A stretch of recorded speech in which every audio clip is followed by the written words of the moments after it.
So a neighbor of mine just washed my hair and it's still not completely dried. The deal is when it looks like a complete mess. It always looked messy, but this is like something extra messy. It's like it's dry up here and standing all directions, all fizzy because it hasn't any products on it, and down here it's all still wet. But yeah, not much to do about it. It's really awful, isn't it? It's like, you know, this helmet of, like if your hat or something, like it's, yeah, hopefully gonna look better tomorrow. Something else what doesn't look good is my eyes. I've got so puffy eyes.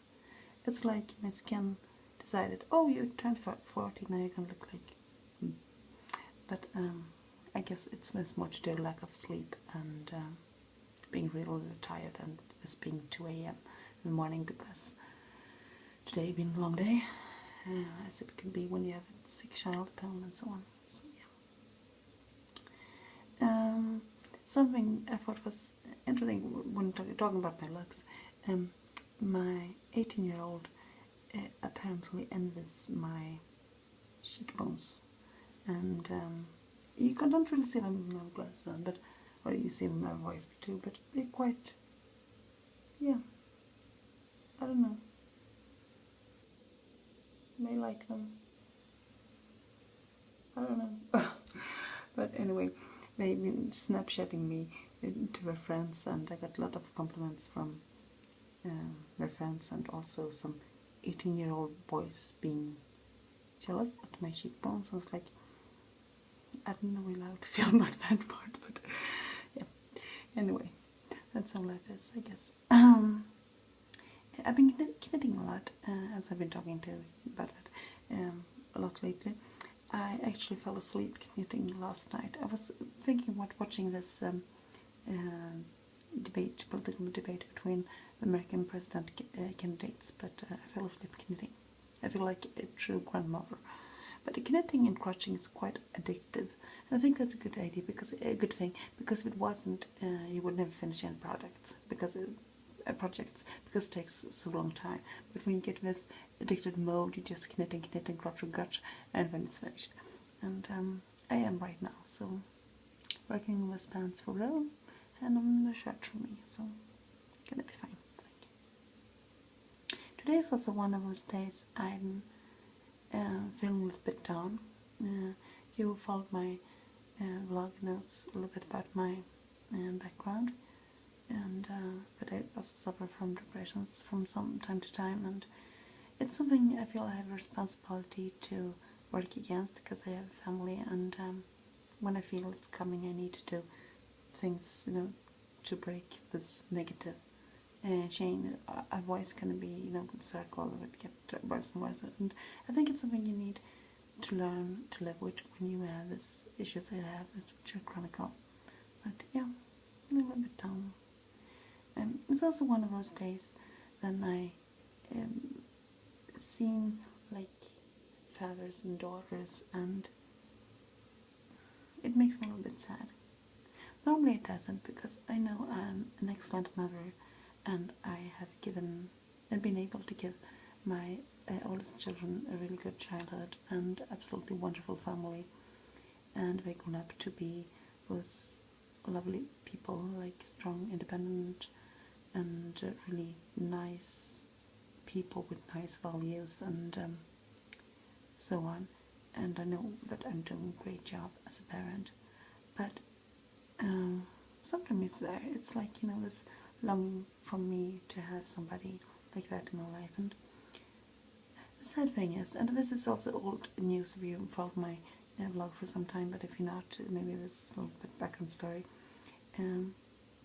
I lost my next youngest daughter 12 years ago, and I was in some really bad relationships, and I decided after that relationship that I didn't want to go into a new relationship until I was, you know, completely finished with how I felt about things, and built up my self-esteem and work with myself and so on, and I did.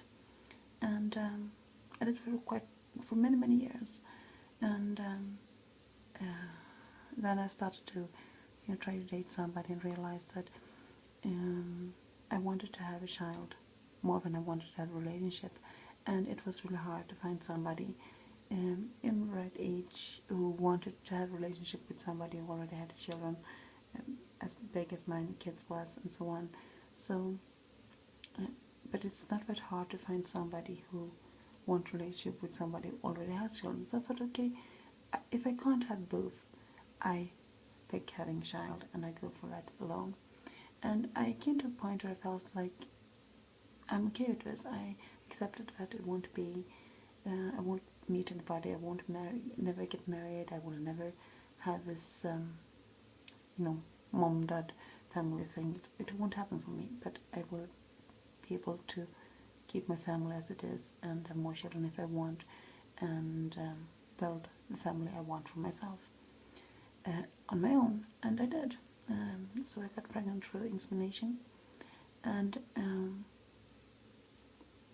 not very long after that I realized that a guy I've been talking to for quite some time and was really interested in me and wanted to have a relationship with me, and he'd been working for this for he said he was working for it for 10 months. I don't really know how to calculate that, but I don't know.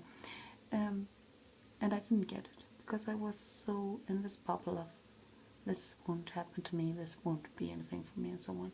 And I never really felt in love with anyone until him. So it was like I wasn't really open for ID, but I was already pregnant, and when we started to talk about this, and I told him about the pregnancy and so on, and it was clear, absolutely 100% open about everything and honest about everything, and he made me once again feel that maybe this can happen, maybe I'm gonna have this family, maybe I'm gonna have this life I've been longing for and expecting to have since I was a little girl.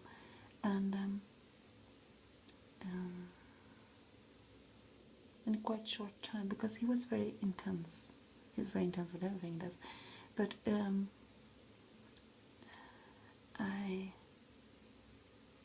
all those walls I built up for so many years was broken down completely erased. I was like skinless with this person, and when he turned out to have a lot of issues and not always being the nicest, and he ended up hurting me really, really badly in many ways. I think nobody ever have hurt me as badly as he has. It destroyed some parts of my life completely, but I still care for him a lot. But now when it's gone and we don't talk anymore and so on, there's still this wound, this all the things I thought I had put behind me in the past and got over with and so on, they are still there, and they're again there, and it's like starting all over from the beginning, and it's like being thrown back 10 years in time and have to find the time and energy to heal all those again. And some days, like today, it hurts quite bad.